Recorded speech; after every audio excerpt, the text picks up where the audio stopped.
রাধে রাধে সবাইকে। আমার বিয়ের একটা ব্লগে তোমাদের সবাইকে ওয়েলকাম। ব্লগটা 6 ফেব্রুয়ারি 2026 ফ্রাইডে আমার ওয়েডিং ডের একটা ছোট ব্লগ তোমাদের সাথে শেয়ার করতে চলেছি। ব্লগটার মাধ্যমে আমি দেখাতে চলেছি আমার বিয়ের প্যান্ডেলের যে ডেকোরেশনটা হয়েছিল তার কিছু ঝলক, আর তার সঙ্গে আমার রেডি হওয়া থেকে শুরু করে ব্রাইডাল মেকআপের টাইমের যে আমার কিছু শ্যুট ছিল সেগুলো থেকে একদম বর আসা এবং আমার মা যে নারী ক্রিয়া করেছিল এবং বরযাত্রী ঢুকছে সেই পর্যন্ত আমার এই ব্লগটাতে আমি তোমাদের সাথে শেয়ার করতে চলেছি। আমার মনে হয়েছে অনেক বড় ব্লগ যদি তোমাদের সাথে শেয়ার করি অনেকেই হয়তো ধৈর্য হারিয়ে ফেলবে পুরো ব্লগটা দেখতে, তো সেই জন্য আমি একটা প্রথমে ছোট ব্লগ দিচ্ছি। আমার যে বিয়ের রিচুয়ালসগুলো ছিল আমি সেগুলো সব এরকম পার্ট পার্টে দেব। এরপরে আমি আপলোড করব তোমাদের সঙ্গে আমার যে বিয়ের রিচুয়ালসগুলো হয়েছে, মানে আমার শুভদৃষ্টি থেকে শুরু করে সিঁদুরদান পর্যন্ত আমি এরপরের ব্লগে তোমাদের সাথে শেয়ার করব। আমার বিয়ের ডেকোরেশনের ইউনিকনেস বলতে প্রথমেই আমাদের দুটো পোস্টার দেওয়া ছিল, আমার হাজব্যান্ডের ইউনিফর্ম পরে আমার ইউনিফর্ম পরে, আর একটা ছিল আমাদের আশীর্বাদ ফটো, সেটাও হচ্ছে পোস্টার হিসেবে ছিল। আর এখানে ইউনিক বলতে আমি পুরোটাই বাঙালিয়ানার উপর রেখেছিলাম, আর আমার বাবার একটা ছবি দিয়ে আমি সেখানে মেনশন করিয়ে নিয়েছিলাম আমার মেয়ের বিয়ে। এটা একটা ইউনিকনেস আমার বিয়ের প্যান্ডেলে ছিল। তাছাড়া আমার যে চলনা তলা মানে ছাদনা তলা ছিল, সেই ছাদনা তলার পিছনে আমার রাধা মাধবের একটা পোর্ট্রেট আমি ওখানে রেখেছিলাম। আর গণেশ ঠাকুর হচ্ছে একদম এন্ট্রান্সে থাকে প্রত্যেকটা বিয়ের মণ্ডপে, কিন্তু আমার বিয়েতে আমি রাধা মাধবের আইডল রেখেছিলাম।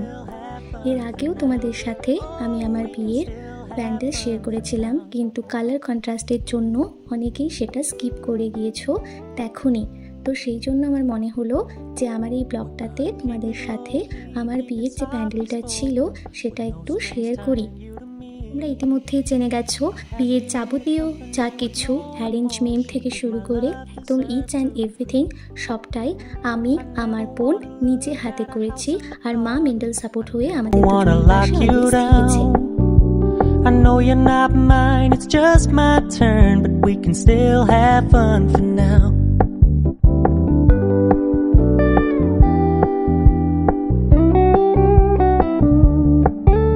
You told me you don't really do commitment, trust me, consider your message received. When you said you couldn't take... আমার বাড়ি থেকে বিয়ের ভেন্যু ছিল 5 মিনিট। আমার বোন সকালবেলা থেকেই যাবতীয় যা সরঞ্জাম বিয়ের লাগবে সেগুলো নিয়ে যাওয়া স্টার্ট করে দিয়েছিল বিয়ের ভেন্যুতে। আমার বিয়ের এই ডেটটা মোটামুটি 1 বছর আগে ফিক্সড হয়ে গেলেও এই 2 দিন ছিল সবচাইতে ভাইটাল, এবং এই 2 দিনই হচ্ছে 1 বছরের যত প্রিপারেশনের আউটকাম। এই 2 দিন এত বেশি প্রেশারে ছিলাম আমার বোন আর আমি তোমাদেরকে বলে বোঝাতে পারবো না। আমাকে সাজাতে সাজাতে হঠাৎ করে আমার বোন ঘরে ঢুকে বলল, দিদি দাদা ভাইয়ের পাঞ্জাবি ধুতিটা পাওয়া যাচ্ছে না, হয়তো বাড়িতে রেখে এসেছি। ও আবার বাড়িতে গিয়েছে এবং পাঞ্জাবি ধুতিটা নিয়ে এসেছে। আমি এত বেশি টেনশনে পড়ে গেছিলাম যে মানে তোমাদেরকে বলে বোঝাতে পারবো না। ইতির শ্যুট, গায়ে হলুদের শ্যুট সব কিছু আমার একই দিনে ছিল, সেই জন্য প্রচণ্ড অসুবিধা হয়েছিল। আমার গায়ে হলুদ শেষ হয়েছিল বিকেল 4টের সময় এবং ভালো করে আমি শ্যুটও করতে পারিনি, কিন্তু তার যা আউটকাম এসেছে আমি যেটুকুনি পেরেছি সেটা অসাধারণ, অনবদ্য। তারপরে আমার সাজাতে সাজাতে মানে মোটামুটি 8টা 10-15 বেজে গিয়েছিল। আর আমি যখন বয়না পড়ছিলাম তখন আমার বরের গাড়ি আমার বিয়ের যে ভেন্যু ছিল সেখানে ঢুকে গিয়েছিল। আমার হাত পা ঠান্ডা হয়ে আসছিল যে এবারে আমি কী করে রেডি হব, কখন ব্রাইডাল শ্যুটগুলো আমি করতে পারবো। তো যাই হোক, বরের গাড়ি ঢুকে পড়েছে। বরের গাড়ি দেখতেই পাচ্ছ কতটা সুন্দর করে সাজিয়েছে, সিম্পল এবং সোবর, একটা অফিসারের গাড়ি যেরকম হয় সেই রকম। ও সবসময়ের জন্য সিম্পল সোবরই পছন্দ করে, ওর মাত্রাতিরিক্ত কোনো জিনিসই পছন্দ করে না। ও অফিসিয়াস একটা মানুষ, তো সেই রকমই ও সবসময়ের জন্য ড্রেস আপ করে, প্লাস ওর চয়েসগুলো সেই রকমই রাখে। আমি এগুলো তো আর সামনে থেকে দেখতে পাইনি, কিন্তু ভিডিওতে এখন আমার বরের এন্ট্রি, আমার বরের যে এক্সপ্রেশন যখন সে বিয়ে করতে আসে, আমি এখন দেখে এতটা বেশি মুগ্ধ হয়ে যাচ্ছি তোমাদের বলে বোঝাতে পারবো না। ওর চোখ মুখ দেখেই বুঝতে পারছো ও কতটা খুশি, কতটা ও সুখী। ভগবান ওকে যেন আজীবন ভালো রাখে, সুস্থ রাখে। যদি এরকম হয় আমার আয়ুরও অর্ধেক যেন সে পায়। শুধু একটাই জিনিস, ও যেন সুস্থতার সাথে ও বেঁচে থাকে আর আগামী জীবনে অনেক বড় মানুষ হয় আর অনেক ভালো থাকে। আমার বোন এবং বোনের বান্ধবী মিলে, ওকে বান্ধবী বলা প্রচণ্ড বাজে হবে, আমার আর একটা বোন, ওরা দুজন মিলে গাড়ি বরণ করে নিচ্ছিল। আমার যে পুরোহিত দাদু ছিল তার ছেলে রাজেশ কাকু, উনি বলে বলে দিচ্ছিলেন কিভাবে কি করতে হবে। ওনারা ব্রাহ্মণ, ওনারাই আমার বিয়ের সম্পূর্ণ যা রিচুয়ালসগুলো রয়েছে সেগুলো তদারকি করেছেন এবং প্রত্যেকটা রিচুয়ালস খুব সুন্দরভাবে পালন করতে আমাদেরকে সাহায্য করেছেন। আমার মা এবার আমার বরকে বরণ করা স্টার্ট করেছে এবং আমার সেই ব্রাহ্মণ কাকু মাকে বলে বলে দিচ্ছে কোনটার পরে কি হবে এবং মা সেই মতো আমার বরকে বরণ করে নিচ্ছে। এখানে বলে রাখি, আমার মায়ের প্রচণ্ড শরীর খারাপ হয়ে গিয়েছিল আমার বিয়ের দিনকে। তার কারণ মা সকাল থেকে প্রচণ্ড অনিয়ম করেছিল এবং দুপুরবেলায় তো মা লাঞ্চটা পর্যন্ত করেছিল না। আমি যেহেতু একটু নজর দিতে পারিনি আর সেই জন্য আমার মায়ের এইরকম হয়ে গিয়েছিল। আমার মা আমার বরকে মধু খাইয়ে দিচ্ছে। এইখানে তোমাদেরকে একটা কথা বলে রাখি, আমার শাশুড়ি মা বধূবরণের সময় আমাকে নিম পাতা দিয়ে তারপরে মধু দিয়েছিলেন। আর আমি যখন এই ভিডিওটাকে দেখছি তখন আমি বুঝতে পারলাম যে বরবরণের সময় তার শাশুড়ি মা তাকে মধু খাওয়ান আর তারপরে মিষ্টি মুখ করান। আমি এই দুটো জিনিসে একটা জিনিস বুঝতে পারলাম, সমাজে তার মানে বৌমা এবং শাশুড়ির মধ্যে তেতো এবং মিষ্টির সম্পর্ক থাকে আর জামাইয়ের সাথে মধু আর মিষ্টির সম্পর্ক থাকে না, এমনি জাস্ট বলছি আর কি। কিন্তু সত্যি কথা বলতে কি, আমি জানি না কোথায় কি কার সাথে সম্পর্ক থাকে কোন শাশুড়ি বৌমার মধ্যে, কিন্তু আমার শাশুড়ি মায়ের সঙ্গে আমার শুধুমাত্র মিষ্টি সম্পর্কই আছে। যেমন আমি না আমার জীবনে আমার মাকেই পেয়েছি। আমার একবারও এই বাড়িতে এসে মনে হয়নি শ্বশুর বাড়িতে যে আমি আমার বাড়িটা ছেড়ে এসেছি। আমার শাশুড়ি মা প্রচণ্ড আমার খেয়াল রাখে, আমার যত্ন নেয়, আমার একটুও মানে ফিল করতে দেয় না যে আমি অন্য বাড়ি থেকে এসেছি, আমি তার পেটের সন্তান নই। মা আমাকে প্রচণ্ড দেখভাল করে। রাধামাধবের কাছে এটুকুনি চাইবো, আমার দুই মা বাবা সবাই যেন অনেক অনেক সুস্থ থাকে, ভালো থাকে। রাধামাধব যেন তাদেরকে বাকি জীবনটা হাসি খুশিতে এবং রোগহীন একটা জীবন প্রদান করে এবং আমাদের সাথে এইভাবেই বাকি জীবনটা কাটিয়ে দেয়। এই ভিডিওগুলো দেখছি আর ভাবছি যে সেই মুহূর্তটা কত সুন্দর ছিল। মায়ের মনে একটা নতুন বিষয় যে তার একটা জামাই হলো, সনাতনী মতে আজকে তার বড় মেয়ের বিয়ে। আমি অন্যদিকে অতনুর দিকে তাকিয়ে দেখছি আমার হাজব্যান্ডের দিকে, যে তার মনে কত নতুন আশা। মুখটা দেখে বোঝা যাচ্ছে যে সে কতটা সুখী, কতটা খুশি। রাধামাধব ওকে যেন এরকমই সবসময় হাসি খুশি রাখে। আমার বোনও প্রচণ্ড খুশি, কিন্তু আমার বোনের প্রচণ্ড প্রেশার ছিল আমার বিয়ের দিনকে মেনলি। ও একটুও বসবার টাইম পর্যন্ত পায়নি এবং খালি পায়ে ও শুধু প্যান্ডেল, খাবার জায়গা, এই জিনিস ও জিনিস করে বেরিয়েছে। পরবর্তীকালে যখন আমার বোনের পায়ের তলা আমি দেখেছিলাম বাঁধবে ওর পায়ের তলা সব কেটে কেটে গিয়েছে। আমার বোন প্রচণ্ড পরিশ্রম করেছিল আমার বিয়ের দিনকে। ও দাদা, ভাই, বাবা সবার দায়িত্ব একাই পালন করেছিল। আমি সত্যিই ধন্য যে আমি আমার জীবনে এমন একটা বোন পেয়েছি। আমাদের এদিকে রিচুয়ালস হচ্ছে বরকে কোলে তুলে নিয়ে যাওয়া। আমি জানি না যে এই রিচুয়ালসটা কেন, হয়তো এটা বোঝানো যে বর হচ্ছে মাথায় শিরোমণি, বর হচ্ছে মানে জামাই হচ্ছে স্বর্গের সিঁড়ি।